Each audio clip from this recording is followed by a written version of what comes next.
तिच्या आयुष्यात दुसऱ्या जोडीदाराची एंट्री झाल्यानंतर तिनं पहिल्याचा काटा काढला. मृतदेह कसारा घाटात फेकून दिला. तिला वाटलं आपला गुन्हा कधीच उघडकीस येणार नाही.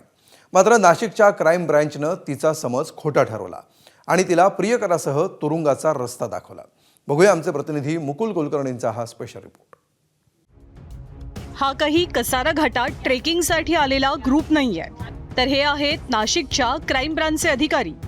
हत्या करून कसारा घाटात फेकण्यात आलेला मृतदेह शोधण्यासाठी त्यांची कसरत सुरू आहे आणि नाशिक क्राईम ब्रांचच्या प्रयत्नांना यशही आलंय. पोलिसांनी या छायाचित्रातील वसंत सातपुतेचा मृतदेह तर शोधून काढलाच, त्याचबरोबर वसंत सातपुतेची हत्या करणाऱ्यांना सुद्धा बेड्या ठोकल्यात.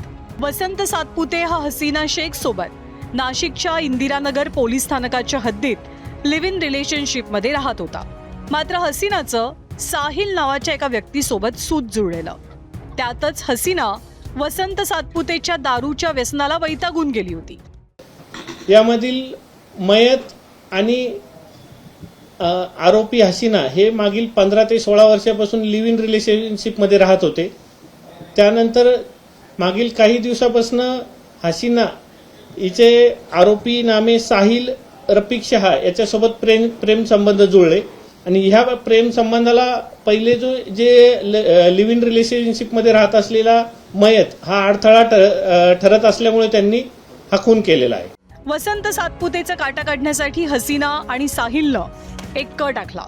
मयत हा झोपलेला असताना झोपेत असताना त्याच्यावरती वार केला आणि चाकूनी त्याचा गळा कापून खून केला आणि त्यानंतर दुसऱ्या दिवशी 7 तारखेला त्याचं प्रेत हे पुरावा नष्ट करण्याच्या उद्देशाने कसारा घाटामध्ये एका इर्टिका गाडीमध्ये नेऊन टाकलं. हे तपासामध्ये निष्पन्न झालेलं आहे. वसंत सातपुतेची हत्या केल्यानंतर हसीनानं मृतदेह जवळपास 18 तास घरातच ठेवला होता. जणू काही घडलंच नाही अशा आविर्भावात ती वावरत होती.